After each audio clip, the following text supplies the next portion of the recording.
नमस्ते, हाय, हेलो, कैसे हैं आप सब। चलिए मैं कहानी शुरू करती हूँ जहाँ पे नील पहले मालती को देख बहुत चौंक जाता है, क्योंकि मालती पहले तो सोने का भांग करती है। उसके बाद फिर वो अचानक से आंखें खोल देती है, जिसको देख नील डर जाता है। फिर वो नील से कहती है कि मैं तो यहाँ बस आपको लेने के लिए आई थी ताकि आप अच्छी जगह पे सो सकें। आपको नींद नहीं आएगी, मैं जानती हूँ, इसलिए। तो वो कहते हैं कि अच्छी बात है, आप जानती हैं, लेकिन फिर भी मैं आपके साथ नहीं जाऊँगा। राजा का आदेश है कि हम महल में रुकेंगे और हम महल में ही रुकेंगे। अच्छा, आप कब से राजा की इतनी बात मानने लगे? हम राजा की बात मानते हैं? अच्छा, हमें तो लगा था आप ज़िंदगी में कभी राजा की बात नहीं मानेंगे। यहाँ तक कि हमें लगा कि आप राजा से बेइंतहा नफ़रत करते हैं।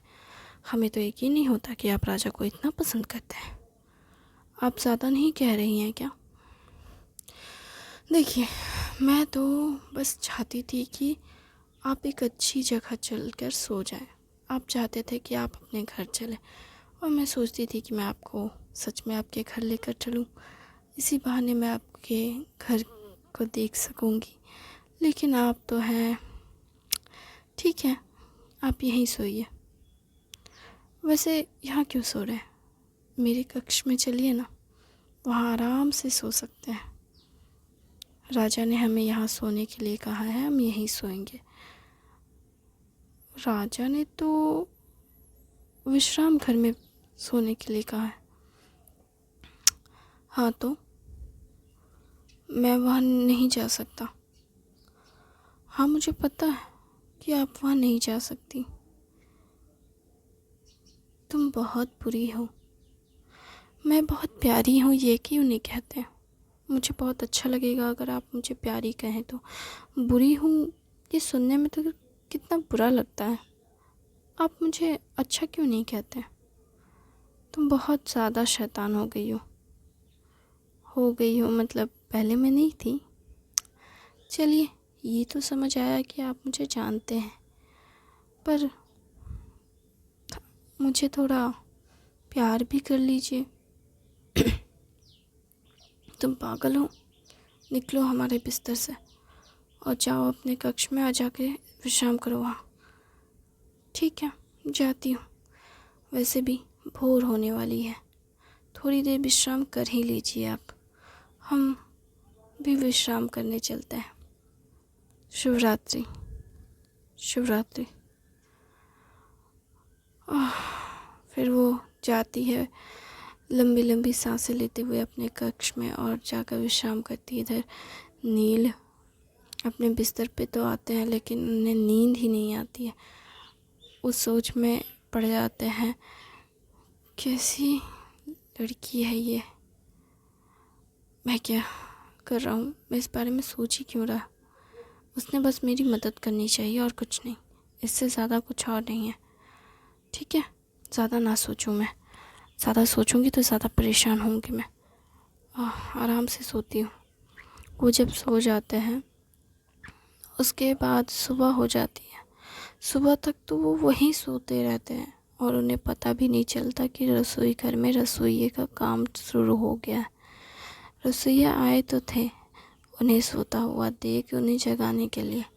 फिर उनकी हालत देख वो समझ गए कि ये ठीक ही है, कोई दिक्कत नहीं।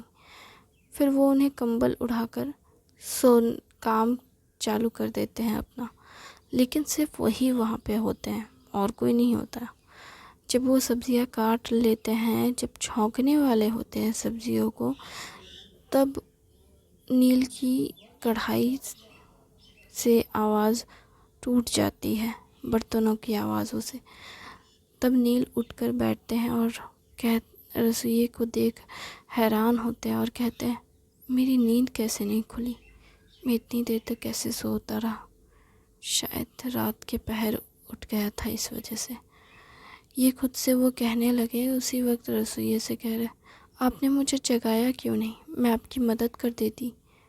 नहीं नहीं बेटी, तुम इतने वक्त से महल में काम कर रही हो, थोड़ा विश्राम कर लोगी, अधिक तो कोई बात नहीं।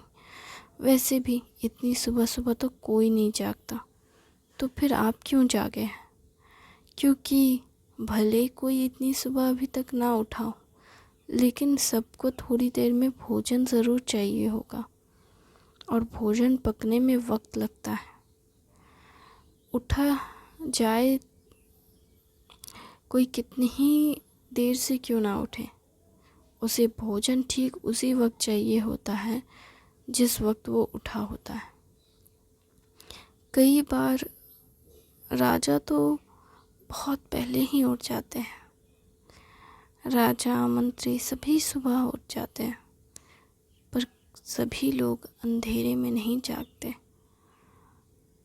अभी तो थोड़ी रोशनी हुई है, पर इस रोशनी में सभी जाग चुके होंगे और सब अपने अपने दिनचर्या के काम कर रहे होंगे। हमें तो बस मदद करनी है। कैसी मदद?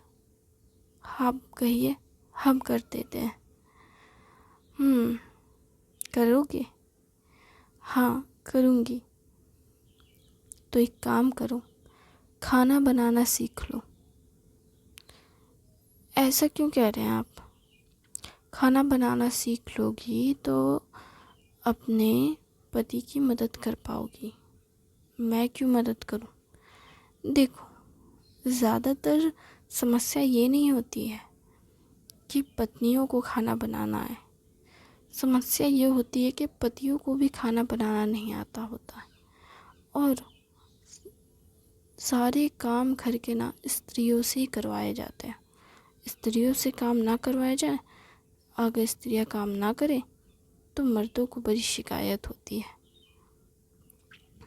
ऐसा क्यों? इसलिए स्त्री और पुरुष दोनों को ही काम करना चाहिए।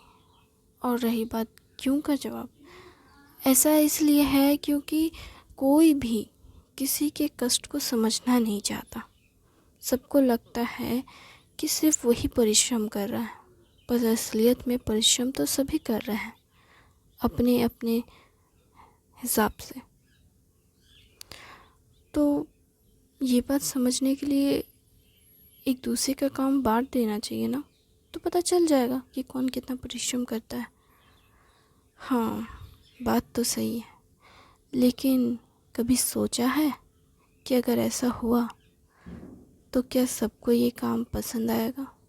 पता है, रसोई का काम ना किसी भी पुरुष को पसंद नहीं। क्यों? आपको भी नहीं पसंद? नहीं, मुझे तो पसंद है, क्योंकि ये राजमहल है, यहाँ सम्मान मिलता है यहाँ काम करने का। लेकिन असलियत में राजमहल के बाहर कोई भी पुरुष अपने घर में चूल्हा चौका नहीं करता। क्यों? क्योंकि उनकी शान घट जाएगी, ऐसा उनका मानना है। ऐसा क्यों? शान घटने जैसी कौन सी बात होगी? चूल्हा चौका करने में कौन सी बुराई है? खाना ही तो पकाना है, कौन सा पहाड़ तोड़ना है। अच्छा, ज़रा पका कर दिखाना ज़रा। मैं तुम्हें बताता हूँ। लौकी की सब्ज़ी बनाना वो सिखाते हैं नील को, फिर वो पटल की सब्ज़ी, नेनुआ, झींगा और भी बहुत सारी सब्ज़ियाँ उसे बनाना सिखाते हैं नील को। उन सब को बनाने के बाद फिर महाराज जी पूछते हैं, मुझे बताओ अब तुम इस काम से कितने खुश और नाखुश हुए? मैं खुश तो नहीं हूँ, पर नाखुश भी नहीं हूँ। क्यों? जब मैंने अपनी सब्ज़ियाँ चखी ना, मुझे बहुत अच्छी लगी। मैंने आज से पहले अपने हाथ का बना हुआ खाना कभी नहीं खाया था। मुझे पता ही नहीं था कि खाना बनता कैसे है। बचपन से माँ ने बनाया, माँ के बाद मैंने कभी खुद से बनाने की कोशिश ही नहीं की। आस पड़ोस से खाना मिल जाता था तो वहीं खा लेती, वरना महल में ही खाना खा लेती। मुझे कहीं और जाने की या कुछ और सोचने की ज़रूरत ही नहीं पड़ी, इसलिए मुझे फ़र्क ही नहीं पड़ा। मुझे तो बस भोजन करने से मतलब था। भोजन करने को जहाँ मिल जाए मैं कर लेती थी, उतना सोचने का नहीं थे। अच्छा, और आज आज क्या हुआ? आज अपने हाथ का बना हुआ खाना खाकर बहुत अच्छा लगा। बस एक दुख हुआ। क्यों? दुख इस बात का हुआ कि हमें रोटियां बेलनी नहीं आई। पता है, इस रोटी को बेलने में मेरे पसीने छूट गए। आप कैसे करते हैं, मैं ये सोचकर हैरान हूँ। मतलब मैंने स्त्रियों को तो देखा है गोल गोल बहुत खूबसूरत रोटियां बेलते हुए, लेकिन आप कैसे गोल रोटी बनाते हैं? हम सच कह रहे हैं, इतना इतना कठिन था ये। गोल रोटी बनाना लगता है जैसे दुनिया का सबसे पहाड़ ढाने वाला काम था। पर हमें बड़ी खुशी हुई जब वो पककर थाली में आई। हमें खुशी है तुम्हें ये बनाना आया। अब तुम्हें अगर कभी कोई कठिनाई हुई तो तुम खुद के लिए हर काम कर सकोगे।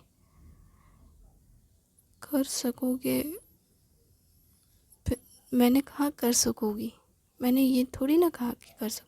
तुम तो स्त्री हो ना। हाँ, आप महाराज जी कभी कभार मुझे बहुत हैरानी में डाल देते हैं। मैं सोच में पड़ जाती हूँ। क्यों? क्या सोच रही हो और किस तरह की सोच में पड़ जाती हूँ? ऐसा लगता है जैसे आप मुझे जानते हैं बहुत करीब से। आप जानते हैं कि मैं कौन हूँ, कहाँ से आई हूँ, क्या कर रही हूँ, क्यों कर रही हूँ। पता नहीं क्यों मुझे ऐसा लगता है जैसे आप मुझे बहुत ज़्यादा जानते हैं। क्या मैं सच में आपको जानी पहचानी लगती हूँ? क्या आप मुझे सच में जानते हैं?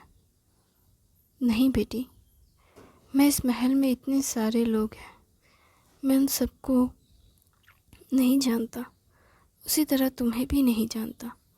बस बात इतनी सी है कि तुम्हें काफ़ी वक्त से यहाँ पे देख रहा हूँ और तुम बाकियों से बहुत अलग हो। तुम्हारा दिल बिल्कुल साफ है, आईने की तरह। तुम्हारे मन में कोई छल कपट नहीं है, कोई लालच नहीं है, कोई द्वेष नहीं है, किसी के प्रति घृणा नहीं है। तुम इतनी साफ दिल की हो कि मेरा दिल कहता है कि तुमसे बेहतर लड़की और कोई नहीं हो सकती।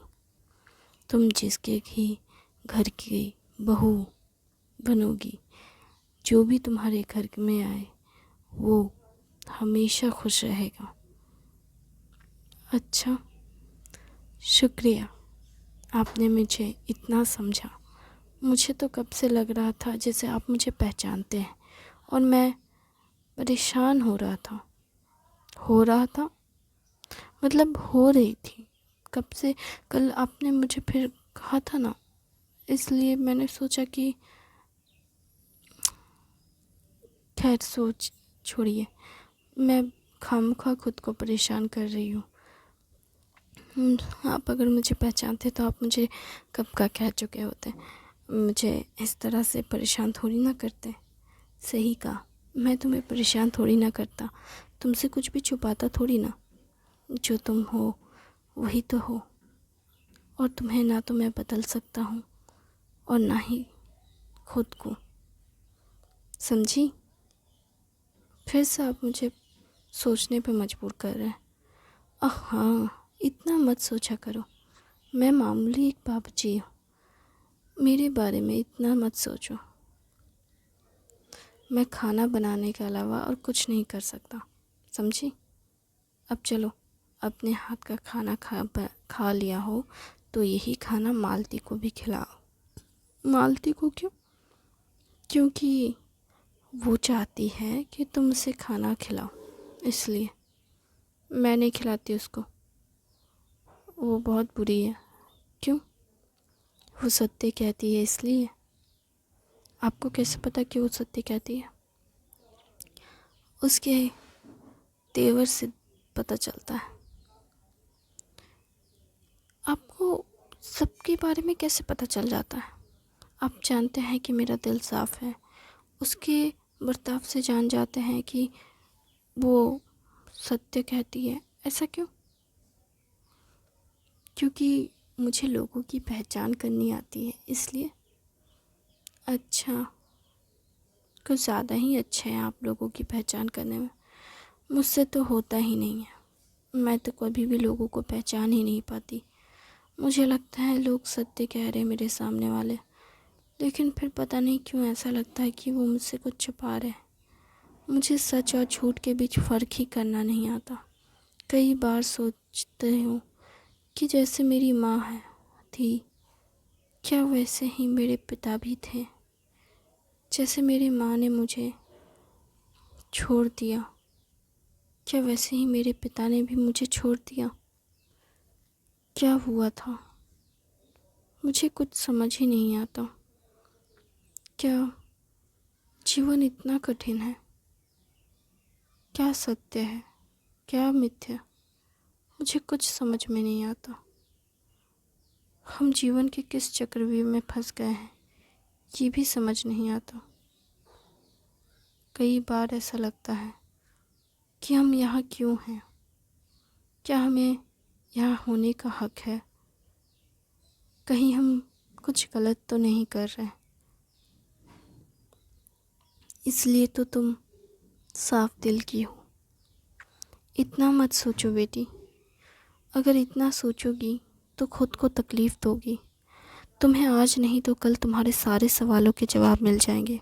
तुम्हें पता चल जाएगा कि तुम कितनी सच्ची हो और कितनी झूठी। तुम्हें पता चल जाएगा कि तुम जो इस वजह से यहाँ आई हो, वो वजह सही है या गलत। लेकिन सत्य जानने से पहले गुस्से में, द्वेष में आकर कोई ऐसा कार्य मत करना जिससे तकलीफ़ तुम्हारे अपनों को या तुम्हें हो। ये बात मेरी हमेशा काट बांध लेना। ठीक है, मैं इस बात का पूरा ख्याल रखूँगी कि चाहे कुछ भी हो, मैं कभी द्वेष में नहीं आऊँगी और कोई ऐसा कार्य नहीं करूँगी जिससे मुझे कष्ट हो। लेकिन अगर वो बात सत्य निकली तो मैं क्या करूँगी महाराज जी? अगर सत्य हुई तो सत्य के स्वरूप चलना। अगर सत्य है तो सत्य जो कहता है उसे सुनना और उसे करना। एक बात हमेशा याद रखना, सत्य अपने आप में ही सारे सवालों के जवाब लेकर आते हैं।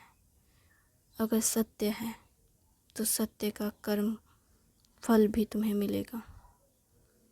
जो तुम चाहती हो वो तुम्हें ज़रूर मिलेगा, लेकिन उसके लिए तुम्हें प्रतीक्षा करने की होगी, क्योंकि सत्य के लिए हमेशा प्रतीक्षा करना पड़ता है। मिथ्या हमेशा सामने आ जाता है, कोई ना कोई बेवजह के कारण लेकर, लेकिन सत्य हमेशा देर करते हैं आने में। क्यों? उन्हें कहीं चोट लगी रहती है कि वो नहीं आ पाते? ये तो सत्य ही जाने। हम जब भी सोचते हैं कि सत्य हमसे दूर क्यों है, तो हमें लगता है कि सत्य इसलिए दूर है, इसलिए छिपा हुआ है क्योंकि हमें उसे छुपाया जाता है, हमसे उसे छुपाया जाता है ये कहकर कि हम अगर सत्य को जान लें तो हम दुनिया के सारे अंधकार को जान लेंगे। इसलिए हमसे सत्य को छुपाया जाता है। आखिर सच है ही तो ये इस बात का प्रकाश कि हम दुनिया को जानें। अगर हम सत्य को जानते हैं तो हम ब्रह्मांड को जान लेंगे, पर हम सत्य से दूर रहते हैं क्योंकि हम ब्रह्मांड को जानना नहीं चाहते। हम अपनी माया से भरी दुनिया को नहीं छोड़ना चाहते, इसलिए हम सत्य से दूर भागते हैं क्योंकि हमें सत्य नहीं पसंद। जिस दिन हम सत्य पे सवाल करना शुरू करेंगे, सत्य और प्रकाशित होगा। लेकिन हम सत्य पे सवाल ही नहीं करते, हम बस उस सत्य को छोड़ माया की ओर बढ़ते हैं, झूठ कहते हैं और झूठ पे ही भरोसा करते हैं। हम कभी सत्य की ओर देखते ही नहीं हैं। सत्य क्या है हमें पता ही नहीं है, क्योंकि हम सत्य को छूना तो छोड़ो, देखना भी पसंद नहीं करते। शुक्रिया इस कहानी को सुनने के लिए आपका बहुत।